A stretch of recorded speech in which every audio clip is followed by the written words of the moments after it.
Hello, in this video I'm gonna show you how to create a WhatsApp backup on Huawei Mate X6.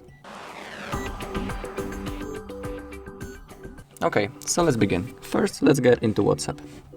Then the top right corner, those three dots, simply click and then go into settings. Now scroll down and press on chats. Again scroll down and click on chat backup. It's gonna take a few seconds. Okay, it has finished.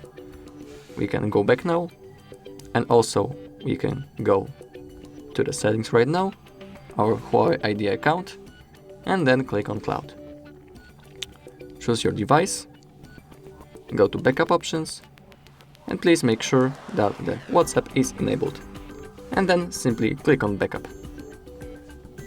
If you find this video helpful, please leave a like and comment.